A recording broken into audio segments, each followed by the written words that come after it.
daw ako. Talaga Kung to si paano Kuya ka Biorista. naging INC. Kikwento ko Yan, lang kwento naman mo. yung ano, kikwento ko yung bakit ako nagpa-convert o bakit ako lumipat sa Iglesia ni Cristo. Oo.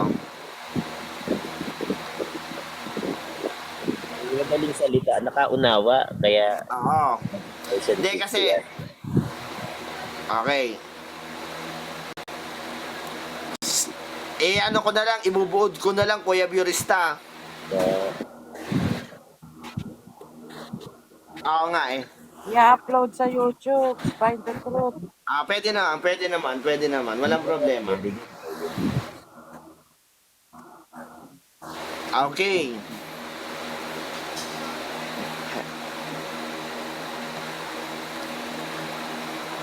Hello po, Vixana. Hello. Start ko naman. Ay, hindi kita marinig.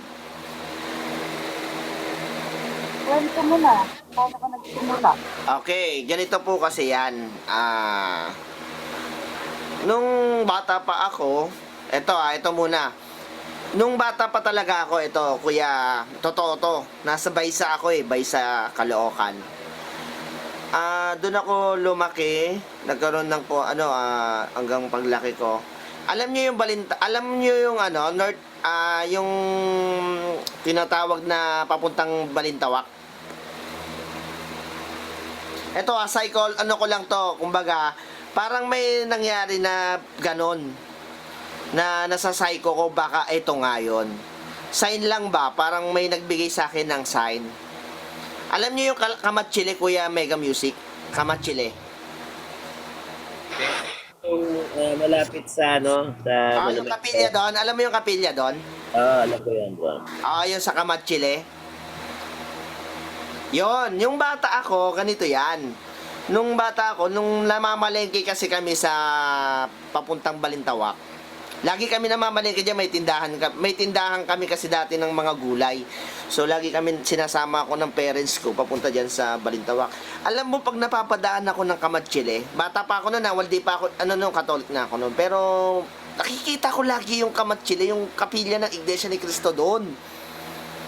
Ito lang ngayon ko lang na-realize to.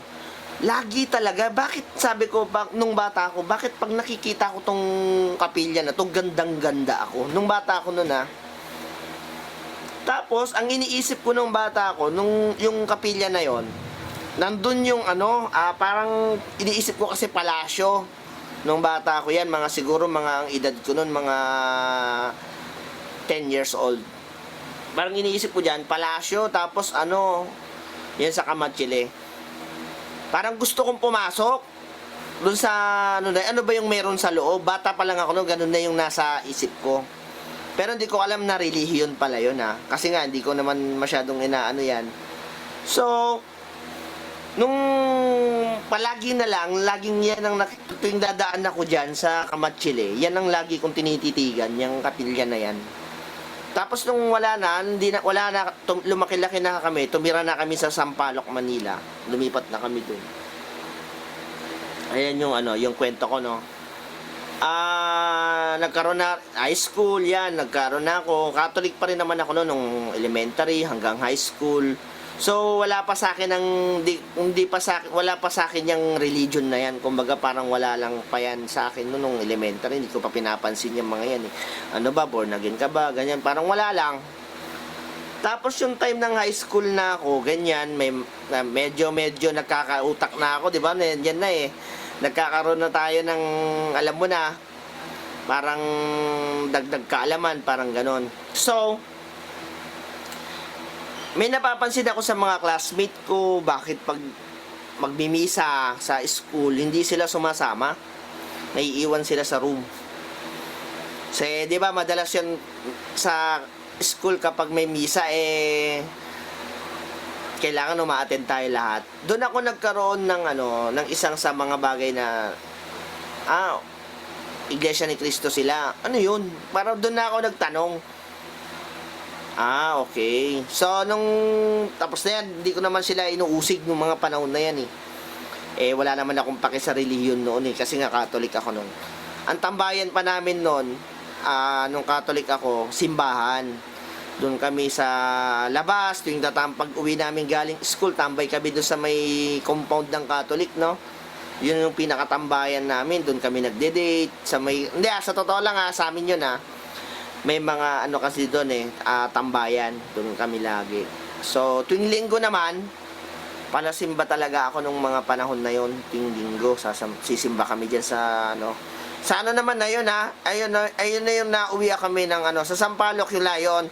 Yun, so, nagsisimba naman kami sa Catholic doon sa, alam nyo yung Santo Domingo Church. Ayan. Sa Sampaloc. Ayan, Santo Domingo Church, Quiapo, yan yung mga pinagsisimbahan namin. Tapos yung malapit na chapel sa amin dito sa Espanya, Blooming Street ako nakatira. Ibarra Street. Yan, tapos diyan sa Crisostomo, yan yung mga simbahan na meron diyan. High school 'yon. Yung magtatrabaho na ako, ganito. Ito, view ko lang to na first time ko yung nagtatrabaho na ako sa ako noon sa mall, sa supermarket ako nagtatrabaho. Na-assign ako sa may Santolan, Pasig. Tuwing sasakay ako ng alam niyo yung yung LRT na tinatawag, LRT1 ba yun o LRT2? LRT2 ata yun yung papuntang Santolan, Pasig Station. Alam mo yung ang ganda sa taas kapag nakasakay ka. Kuya Biorista, ito napansin ko tuwing dadaan yung LRT na yan, nakikita ko yung parang kapilya ng hindi ko pa alam dati na Iglesia ni Cristo yon. So nasay ko ng bata ako, nung sabi ko doon, yung nakikita ko, yun yung pala yung tinatawag na Central Mega Music. Yun pala yun na tinatawag. Kasi kapag nasisinagan ng araw, tuwing umaga, papasok ako, nakikita ko siya, nandun ako sa may gilid, tatanaw yung kapilya natin doon, yung Central. Sabi ko, bakit ang ganda ng kapilya na yun? Parang, para sa akin, parang ang gaan-gaan ng loob ko. Lagi ko siyang tinitignan. Yun na pala yung, sabi ko, sa loob-loob ko ng mga panahon na yun, na ako na pumapasok ako tuwing umaga. Pag nadadaan ako doon, lagi kong nalilingon ako doon sa Central. Yun na yun Sabi ko sa puso ko, gusto kong makarating doon, Kuya Mega Music. Gusto kong makarating doon sa may na yun, nakikita kong parang templo. Ay yun, para kasi pag nasa mataas ka, kala mo Enchanted Kingdom. Yung parang marami siyang palasyo, ganun. Sabi ko, namangha ako ng mga panahon na yun. Pero Catholic ako noon. Ano kaya yun? Ano ba meron doon, sabi ko? Alam mo, Kuya Biorista, nung nandun na kami sa Sampaloc, nagtatrabaho. Kung may nag-akay, ayan na. Tanda. Sabi ng kuya ko, sabi sa akin ng kuya ko, sabi sa akin ng kuya ko, attend ka sa pamamahayag tayo sinasabi nila noon ng kuya ko Ako yung pina-attend niya, hindi yung kuya ko Kuya ko yung pero ako yung pina-attend niya. Sige. Doktrina na pala yun, Kuya Mega Music. Doon ako unang-una sa Sampaloc na nakapakinig ng Bible study. Ayan, Bible study pala yun, yung doktrina na yun. Nakikinig kami. So doon ako nagkaroon ng curious na may ganito pala sa ng Diyos. Biblia, ganyan, binubuklat niya. So, hindi pa kasi ako na masyadong nag-aano ng mga Catholic nga hindi mo naman pinapansin yung mga bagay na yun Nagtuturo siya, ang galing. So, doon ako medyo nagkaroon ng kaalaman na ganun pala, okay. Tapos, inaya na naman ako Kuya Mega Music sa Sampaloc. Yun yung first time kong naka-attend ng kapilya ng Iglesia ni Cristo dyan sa Maria Clara, Maceda, dyan sa lokal na yan. Di pa ganun kaganda nun Doon ko unang-unang na-attend ng Iglesia ni Cristo, nakapasok sa kapilya. Ang aral pa nun, Kuya Mega Music, nung tanda ko, yung pagkain ng dugo. Doon ako na-curious. May ganito palang pag-aaral, mayroon palang ganitong religion na Doon na ako ngayon nagkaroon ng isip na may mga ganito palang discussion. No? So, ang nangyari diyan, nakinig ako, ganyan, ganun pala, okay, okay. Ako na, marami akong mabarkada ako, ng dancer kami. Siyempre, pala sayaw kami noon So, inuman, ganyan, yung mga panahon ko noon So, yung mga barkada ko, na, na makasama ko sa sayaw, may time na magkakain kami ng ng barbecue, yung mga tuhog-tuhog ba na na mga isaw-isaw. Meron kami dong favorite na pinagkakainan. Doon ko naalala yung yung Iglesia ni Cristo na itinuro, yung bawal kumain ng dugo. Medyo na ako, favorite ko yung Betamax favorite ko yan Doon ako nagkaroon ng kaalaman. Unang-una ko narinig sa iglesia na bawal kumain nun. Pero kumain pa rin naman ako nun kasi hindi pa nga ako. Sabi ko, ililibre ko ng mga kaibigan ko na ganito, yan. Ay, umaatid ka pala sa iglesia, sabi sa akin. Oo, pero hindi pa naman ako iglesia sayang, manglilibre pa naman ako ng dinuguan Gusto mo, kakain ka ba niyan? Sabi sa akin ng mga kaibigan ko mga ka-dance group ko. Oo naman, di pa naman ako Iglesia ni Cristo Kumain pa rin ako no, Kuya Mega Music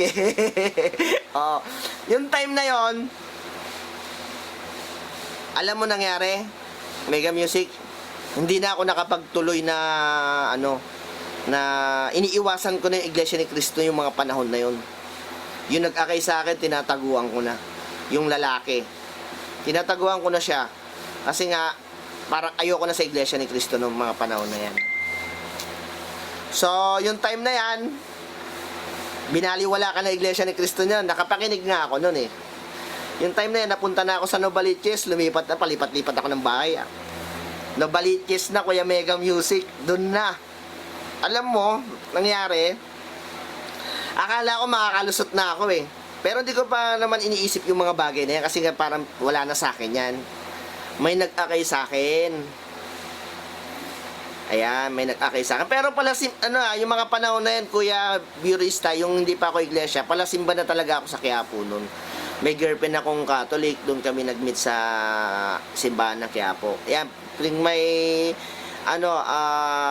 Quaresma, yan, kami dyan, pupunta kami sa mga alay lakad, ganyan, nung jowa ko noon. So, nung nandun na kami sa... May girlfriend na ako. Girlfriend ko pa siya noon. Hindi pa ako iglesia, meron na akong girlfriend noon. Nakilala ko yung girlfriend ko noon. So, yun na dyan ako sa Novaliches. Novaliches na. Alam mo, may nag-akay na naman sa akin, Kuya Burista. Oo, nakaligtas na ako doon sa unang nag-akay sa akin dyan sa Sampaloc. Kapitbahay namin, inakay na naman ako. Aray ko. Ang nag-akay sa akin matanda. Inakay ako ng matanda. Syempre, ang hirap naman tanggihan. Nahiya ako. Inakay ako ng inakay. Alam mo, ang kulit ng matanda, Mega Music, sabi ko sa'yo. Aabangan ka talaga sa labas. Kakatukin yung bahay mo. Tao po. Nandyan po si Juban. Yan, dahil ganyan, sasabihin ko pa nga sa mga kasama ko noon wala ako, tita, wag mong sabihin na nandito ako sa loob, ayoko nga umattend. Yan, tapos yung time na yon, hindi ako nakakalusot, Kaya Mega Music, magaling yung nanay-nanayan ko naging nanay-nanayan ko na kasi ang bait talaga nun, sobra. Ngayon, nung tinataguan ko na si nanay, alam niya na yon na tinataguan ko siya, na parang ayoko, naiilang ako, ganon. Alam mo, nagtawag pa ng kasama. Dalawa na sila ngayon nag-aakay sa akin. Nagtawag pa. Ngayon, tuwing uuwi ako galing trabaho, siyempre, dyan na sa Novaliches, may tindahan yung iglesia, yung kapatid doon na iglesia, may tindahan sa harapan ng kalsada, papasok. So, wala akong ligtas. Pagbaba ko ng trabaho, papasok doon sa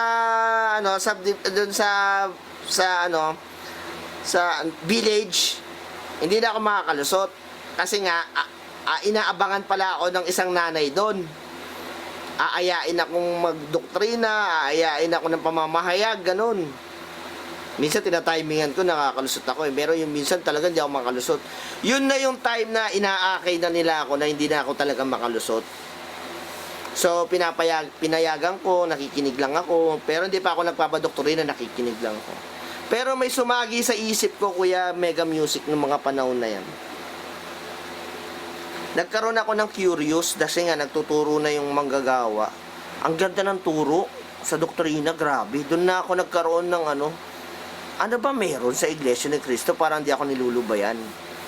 Kahit nung nasaiko ko na siya, nung bata ko, nakikita ko yun. Doon ko na naalala yun. Pero, nagkaroon ng curious na, ay, ganito pala sa Iglesia ni Cristo. Ah, okay, ganito. Alam mo, di pa, yung mga panahon na yun, hindi ako nagbabasa ng Biblia talaga nun. Hindi ako nagbubuklat, hindi ko nga alam yung mga verses eh. Sa totoo lang, hindi ko alam gumamit ng mga verses. Ang alam ko lang nung Catholic ako noon hindi ko naman sa inano kasi wala naman nagtuturo sa amin nung Catholic ako eh. Na dire-diretso yung pagbabasa ng Biblia. Hindi ko alam dati noon pero nagbasa naman ako ng Biblia noon, dire-diretso. Hindi ko maintindihan. Yung pala, doon ko narinig sa Iglesia ni Cristo na hindi pala ganun ang pagbabasa ng Biblia. Iba-iba pala ang sagot niya. Dito mo kukunin, dito yung tanong, yung sagot nandoon sa dulo, okay, nandiyan sa gitna. Ganun palang pagbabasa ng Biblia. Doon ako natuto sa Iglesia ni Cristo na Kaya nagpasya ako noon, Kuya Mega Music. Na alamin yung aral ng Iglesia ni Cristo na ganyan. Nagpadoktrina na ako. Doon na, tinuloy ko na yung doktrina kasi nga, di rin naman ako makakalusot eh. Naakay na rin naman nila ako eh. Tapos kapag naman ako nila nanay-nanayang ko, tinuloy ko na lang. Doon na ako nagkaroon ng dagdag kaalaman. Ganito pala sa Iglesia ni Cristo yung aral nila. Tapos ngayon, di ko na maiwasan na pinagkumpara ko ngayon ng aral ng Catholic. Eto na, doon na ako nagkaroon ng pinagkumpara-kumpara ko na. Ayan na. Pag uwi ko ng doktrina, alam mo, sinusulat ko pa noon nagdodoktrina ako sinusulat ko pa yung verses. Tapos pag uwi ko sa bahay, babasahin ko. Alam mo, mayroon yung time, Kuya Mega Music, hindi na ako nakakakain. Basa na lang ako ng basa ng Biblia. Ewan ko anong nangyari sa akin. Siguro mula tanghali hanggang gabi, kinagabi na ako, nagbabasa pa rin ako ng Biblia. Sa totoo lang, totoong nangyari sa akin, ilang beses nangyari sa akin yun. Basa na lang ako ng basa ng Biblia, ganito. Ganun. Tapos yung doktrina noon, 25 lesson pa. Ayokong pumalya ng doktrina tuloy. Nagkaroon ako ng excitement eh. Nagkaroon ako ng sabik eh. Na gusto ko tuloy-tuloy yung simula nung paano nagkaroon ng Biblia, paano nagkaroon ng ganito, yung tinuro yung doktrina natin sa iglesia. Doon na. Nga lang, kinokontra na ako ng mga ko noon. Hindi naman yung totaling kontra, Kumbaga, inuusig na ako ng mga kamag-anak ko kasi nga umaattend na ako sa Iglesia ni Cristo. Inuusig na ako ng mga kamag-anak ko na ganyan. Ngayon, dinedebatin nga nila ako eh. Mga Katolik kong kasama sa bahay. Minsan, pagkakain kami ng tanghalian, alam mo, isang linggo, kaya mo yon, dinuguan ng ulam. Sabi ko sa'yo, bumibili ko ng itlog, bumibili ko ng ibang pagkain, hindi lang makakain ng dugo. Doon na ako nagkaroon ng time na hindi na talaga ako kumain ng dugo, Kuya. Yung nakapakinig na ako ng doktrina talaga. So, ang ganda ng aral na yan sa iglesia talaga. Pero yung pagdating kay Ka Felix Manalo, medyo doon ako nagkaroon ng hindi ko pa matanggap ng mga panahon na yon. Na paano siya naging although tinuro na si Felix Manalo na sugo siya ng Diyos. Hindi ko pa masyadong tanggap. Parang ganon. Tapos hindi ko rin siya nung dinodoktrinahan ako, yung nagpasya ako magdoktrina, yan na. Inalam-alam ko na siya. So, ang ganda ng turo sa iglesia, yan, tuloy-tuloy ako. Hindi ako papayag na hindi ako magpadoktrina ng 2 beses, 3 beses. Di ba 25 lesson yun? Tinapos ko ata ng isang buwan lang ata tinapos ko yung doktrina. Ganun kabilis.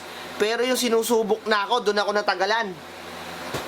Grabe, ang daming pagsubok talaga na dumating sa akin. Hindi siya yung basta sinusubok ka lang, Kuya Mega Music, no?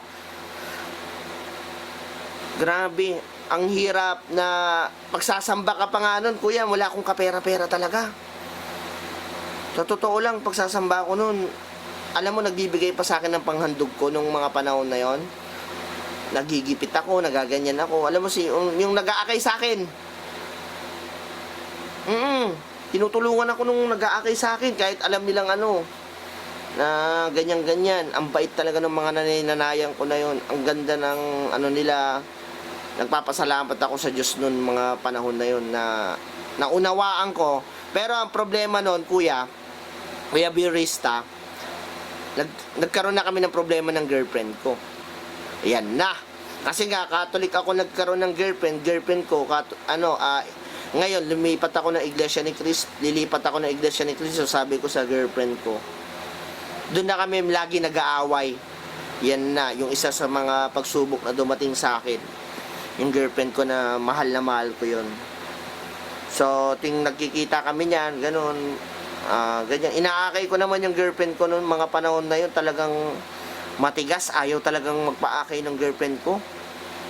Mga panahon na yun, talagang sinubok ako. Kala ko nga noon bibigay na din ako Kala ko, iwanan ko na rin ng INC noon Kasi nga yung girlfriend ko nga ayaw. Pero hindi ako nagpatinag doon. Talagang inakay ko pa rin yung girlfriend ko. 3 years ago, hindi ko naakay yung girlfriend ko. Ang nangyari, ang pagdating ng mga panahon na yon, yung 3 years na yon, hindi siya naakay. Pinagpili ako ng girlfriend ko, Kuya Mega Music. Yun na yung mabigat. Pinagpili niya ako. Iglesia ni Cristo o ako. Ayan na, aray ko, sumakit na yung utak ko. Pinagpili ka ba naman ng girlfriend mo Ang pipiliin mo ba, Iglesia ni Cristo o siya?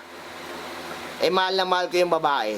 Wala Alam mo, pinili ko, Mega Music, Iglesia ni Cristo. Bumaba na ako ng jeep, iniwan ko yung girlfriend ko sa jeep. Kasi nga, pinagpili niya na ako, naghiwalay na kami. Ayaw niyang mag-Iglesia ni Cristo. Tapos pinagpili niya pa ako sa bagay na yon. Ayun, dumarami talaga kapag, eto mga kuya, sa totoo lang kapag eto lang masasabi ko sa inyo, kapag magsusuri kayo sa Iglesia ni Cristo, kailangan buo ang loob mo, ipasantabi mo yung paniniwala mo, maging open-minded ka lang muna, ipagkumpara mo yung mga bagay-bagay, alin ba yung mas tama, alin ba yung mas sa tingin mong mas tama talaga yung pinakatama talaga. Yun talaga yung naging naging pundasyon ko yung nagkumpara ako. Bakit dito sa dati kong kinakaaniban, ganito ang ginagawa. Tapos ganito sa Iglesia ni Cristo. Nagkukumpara na ako noon, hindi ko maiiwasan na magkumpara noon Sa totoo lang. Bakit ganito? Bawal dito, pero dito pwede. Bawal dito, pero dito hindi pinagbabawal. Yan na yung mga comparison ko sa religion nun. Ayan. Pero, nung na yon, pero yung kuya, yung mga panahon na yan pero mayroon pa mas nauna doon kuya, mga kwento ko lang hindi ko napapahabain. Marami pa, bago Iglesia ni Cristo, mayroon pang ibang relihiyon na napuntahan ko din naman, mga born again, yan. Mga napasukan ko lang, hindi ko inaniban mga nakapakinig ako bago Iglesia ni Cristo. Mormons, Muslim, kasi nga may Muslim din akong yung mga panahon na yan. Bago ko nakilala Iglesia ni Cristo, huli na Tapos, madalas born again kasi ang namin, bahay namin sa Sampaloc kasi noon, sa baba namin born again mas nauna ako nakapakinig doon kasi sa Iglesia ni Cristo bago ko nakilala yan nung na yan. Pinagkumpara-kumpara ko na yan yung mga napakinggan ko, pero hindi ako natinag noon sa Catholic. Catholic pa rin ako talaga noong mga panahon na yun. Pero yung Iglesia ni Cristo doon na nagkatalo-talo. Doon ko napakinggan talaga yung ano yung pinaka-aral na hindi ko malilimutan. Yung mga pangitain sa akin, hindi ko alam kung pangitain yung nangyari sa akin nung bata ako. Natupad yung nangyari, Kuya Mega Yurista. Natupad yung sa Central na sinabi ko sumakay ako ng LRT na nakatanaw ako sa malayo, yung Central na tinutukoy. Nakapasok ako doon ako nabautismuhan. Iglesia ni Cristo pala yun. Doon ko napagtanto, yung nakikita ko nung nagtatrabaho ko ng mga panahon na yun, yung nasisinagan ng araw, na maganda siya sa LRT2, yun pala yun. Iglesia ni Cristo pala yun. Saka yung nasa Kamatsili ng bata ko, yun yung naaalala ko na nakapasok na rin ako sa Kamatsili, kaya binalikan ko yung Kamatsili, Kuya Mega Music Kasi nga, nung bata ko, excited ako makapasok doon, kung ano meron doon, yun na pala yung Iglesia ni Cristo. So, yung sign na yon, nakapasok ako doon sa Kamatsili. Yung sign naman na nandun ako sa LRT, yung kala ko Enchanted Kingdom, yung pa sabi ko nun Ang ganda niya kasi sa taas. Sabi ko sa sarili ko, makapasok sana ako doon, makapunta ako. Mismo, doon ako na bautismuhan nung mga panahon na yun. Sa Central, doon pa yung bautismuhan nun, Mega Music Wala pa dati sa ibang mga lugar doon pa talaga nun Grabe, iba yung bautismo ng Iglesia ni Cristo, mga kuya, pag lalo na kapag bukang mo talaga yung kusang loob ka ba na umanib, iba yung pakiramdam niya. Sobra. Ang sarap mag-Iglesia ni Cristo. Hanggang ngayon, Iglesia ni Cristo ko, marami mang pagsubok na dumating. Marami mang pagsubok. Eto lang kapag kayo mag-Iglesia ni Cristo, hindi naman totally sabi ko mag-Iglesia ni Cristo. Kung magsusuri lang kayo sa Iglesia ni Cristo, kailangan talaga buong puso. Pasantabi muna, yun nga, gaya na sinabi ko kanina, hindi mo matatanggap talaga kaagad-agad yung aral ng Iglesia ni Cristo. Hindi ko rin siya kaagad natanggap nung mga panahon na yun. Hindi ko rin talaga siya matanggap. Kasi nga, yung kinakaaniban natin, nung mga yan, nakagisnan natin yan, hindi natin minahal kasi natin yan Diyan tayo kinagisnan natin yan Naging matindi yung kapit natin dyan Lalo na sa Nazareno, yung mga natin yan. Talagang kumapit tayo dyan Pero kapag sa aral na talaga mula sa Biblia, mas pipiliin mo talagang sumunod sa kung ano yung nasusulat. Yun lang talagang gagawin mo. Wala ka ng ibang kung ano yung nasusulat talaga na dapat yun ang dapat mong paniwalaan. Pag hindi nasulat, wag. Pero si Felix Manalo, doon ako na curious. Eto, di ko siya matanggap doon yung mga panahon na yon. Pero yung nakapunta ako ng Kuya Mega Music, yung yung tinatawag na ang tawag doon, yung sa natin, yung tawag doon, Kuya Mega Music, Gallery, yun, tama, yung nakapasok ako sa gallery, yung unang-unang gallery pa, kuya, nakita ko dun yung mga katibayan na ni ka Felix Manalo. Dun lalo ko na curious na wow. Talagang mas lumawak yung ko. Ngayon, inaral ko ngayon, mas inintindi ko yung ngayon, yung katuruan about kay Ka Felix. Dun ko na unawaan na totoo nga. Hindi ka talaga maniniwala sa lang. Kailangan mong alamin na yung katotohanan mula sa Biblia, hindi yung parang nakinig ka lang, hindi aalamin mo kung totoo Hindi alam ko yun, doon na ako na talagang niwala talaga na sugo talaga siya. Hindi. Hanggang ngayon, sumasampalataya na ako na sugo talaga si Felix Manalo. Kasi nagulat ako sa mga gawain niya na nabigla ako na, ay ganito pala, ganyan. Hindi mo talaga pag hindi ka pa talaga sumasampalataya, wala lang. Pero kapag nandun ka na sa akto na yon at inaral mo, yan, sasampalataya ka na talaga. Parang si sabi ko nga si Kristo, Nung dumating nga siya, di ba? Pinagtatalunan nga nila yan eh. Kung sino ang Kristo eh. Di ba? Hindi nga alam nila na biglang lilitaw yun eh. Tagapagturo eh. Hindi rin nila matanggap na sugo eh, na sinugo ng Diyos o anak ng Diyos eh. Di ba? Oh, yung nangyari naman na yan kay Ka Felix Manalo, doon talaga ako na-curious sa gallery. Na-excite ako. Lalong lumakas yung pananampalataya at paniniwala ko kay kapatid na Felix Manalo, nakita ko yung gallery. Tapos inalam ko pa yung mga tinanong ko pa doon sa mga manggagawa na kakilala ko, tinuruan pa ako. Yan nga. Hindi talaga ilalagay, ito mga ka-viewers namin hindi ilalagay ng Diyos. Ito, sabi nila wala daw si Felix Manalo sa Biblia. Yung pangalan, wala. Talagang hindi pala talaga ilalagay ng Diyos yan. Kasi alam nyo kung bakit hindi pala talaga ilalagay ng Diyos yun? Kasi nga maraming mag-aangkin nun sa panahon natin. Maraming gagamit ng pangalan na yun. Kung halimbawa, nilagay mo Felix Manalo sa Biblia, sinulat mo doon, nakasulat sa Biblia, Felix Manalo, ay maraming aangkin nun, kaya lalong magugulo yung Biblia. Magugulo yung paniniwala ng tao. Kaya hindi inilagay ng Diyos ang pangalan Felix Manalo sa Biblia. Doon ko na unawaan yun. Tinanong ko din yan eh.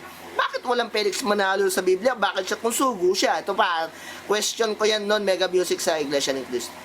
Bakit? Ano naging sugo si Felix Manalo? Wala kang nakasulat sa Biblia. Wala kang word for word doon. Ano siya? Parang na-curious nga ako, nagtatanong na ako ng ganyan noon. May dahilan ang Diyos kung bakit hindi niya inilagay. Pero yung gawain ng sugo, kagaya ng gawain yung mga unang mga sugo ng Diyos, may pagkakakilanlan sa kanila sa gawain din. Yung iuutos ng Diyos, halimbawa kay Moises, ililigtas niya yung papalayain niya yung mga Israelita sa kamay ni Paraon. Yun yung, pag napalabas niya yon sa kamay ni Paraon, yun yung patunay na sugo siya ng Diyos. Sa gawain siya makikilala talaga. So yung kay kapatid na Felix Manalo, yung gawain din ang magpapakilala sa kanya na siya ang sugo. Hindi mismo yung pangalan.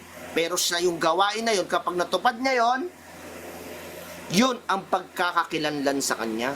Ang galing, pare-parehas sila. So yun yung yun yung pinaka Kuya Mega, kaya ako ng Iglesia ni Cristo, nagkaroon ako ng pananampalataya at talagang awa ng Diyos at naunawaan ko. Dati hindi rin ako hiniwala ng Diyos si Kristo. Hindi naniniwala ko dati, hindi ako naniniwala na hindi Diyos si Kristo kasi nung Catholic nga ako noon eh. Pero yung mga pag sa doktrina kasi talagang mas mauunawaan mo. Eto, sa 18,000 viewers namin, iba ang pagsusuri sa social media. Ito lang pag social media ka kasi pag social media ka kasi magsusuri lang, kulang. Sa totoo. Pero dagdag kaalaman yung social media sa totoo lang. Pero mas maganda, mas papatlubayan ka ng Diyos kapag personal mo siyang susuriin. Yun yung isa sa pinakamaganda. At saka Mega Music, ang pinakamaganda pa doon, ito pa. Siyempre ako lang iglesia sa amin. Ako lang Iglesia ni Cristo. Yung magulang ko hindi rin Iglesia ni Cristo. Tatay ko hindi, yung nanay tatay ko hindi Iglesia ni Cristo, kapatid ko hindi Iglesia ni Cristo. Pero awa ng Diyos sa kay Mega Music naakay ko sila. Oo. Saka isa ako sa ito pa. Yung ugali ko, ikikwento ko sa iyo ugali ko. Black sheep ako sa bahay. Isa ako sa mga siraulo talaga sa bahay.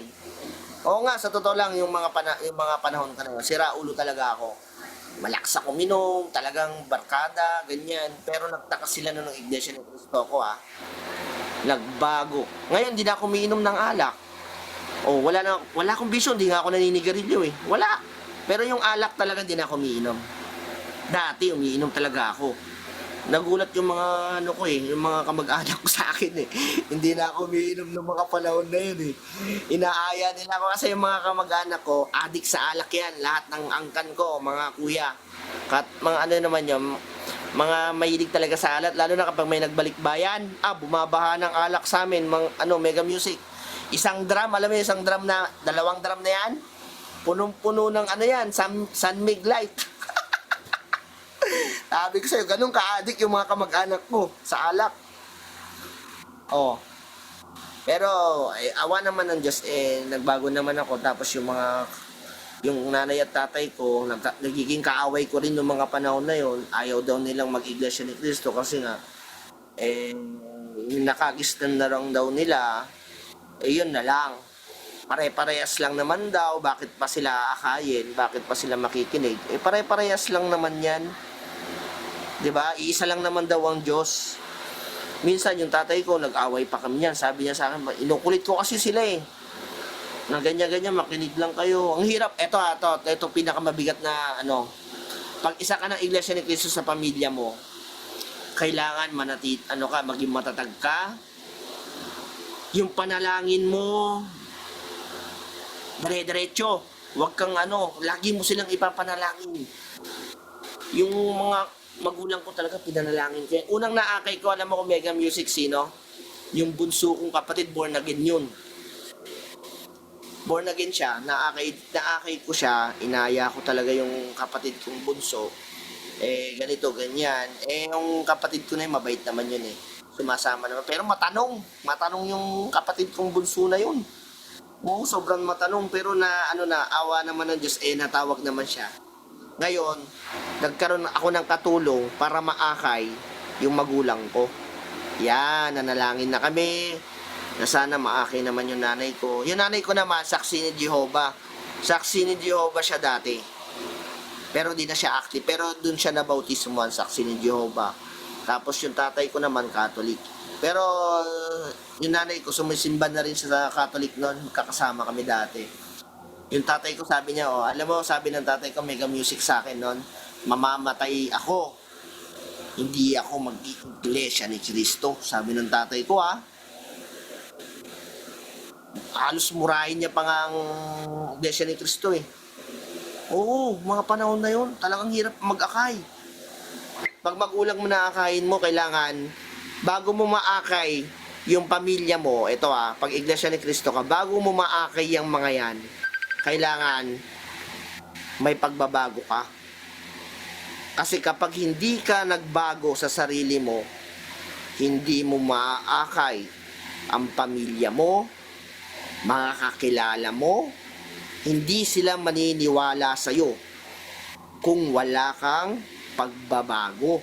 Ako black sheep nga Diba? Nagtaka nga sila so dun sila nagtaka, nagkaroon din sila siguro ng curious. Biruin mo, napa-attend ko sa pamamahayag. Awa ng Diyos, napa-attend ko. Ayan, nagtuloy-tuloy na. Awa ng Diyos, nabautismuhan na sila. Siguro ngayon, kung tutuusin ngayon, ilang taon na silang iglesia? 2016 sila nabautismuhan, Kuya Mega Music. 2016. So, matagal-tagal na rin ngayon, 2026 na. Di biruin mo. Ako naman, nabautismuhan ako 2010. May 29, 2010 naman ako nabautismuhan. Kaya sabi ko nga, ang sarap mag-iglesia ni Cristo. Akala lang nila na boring sa iglesia. Sabi nga nila, ito pa. Sabi nga nila, boring daw sa iglesia ni Cristo. Hindi totoo yun. Napakaganda, ang daming aktibidad sa iglesia ni Cristo. Sabi ko sa inyo, punong-puno ng aktibidad sa iglesia ni Cristo, kaya hindi makakapasok yung yung Diablo Alam mo kung bakit? Ang dami pala ang dami aktibidad ng INC for family or for pamilya. Iba-iba yung mga aktibidad Kaya sabi ko, wow, may mga ganito activity sa iglesia. Mga big activities. Grabe. Ayun, nagkaroon na rin ako ng tungkulin. Nung bago lang ako sa iglesia, naging kagawad sa PNK. Ngayon naman ay finance naman na ako sa INC. Oh, yun na yung ano ko, yung okay, thank you so much Kuya Biorista. Talagang napahaba to kasi kayo eh. Thank you Biorista,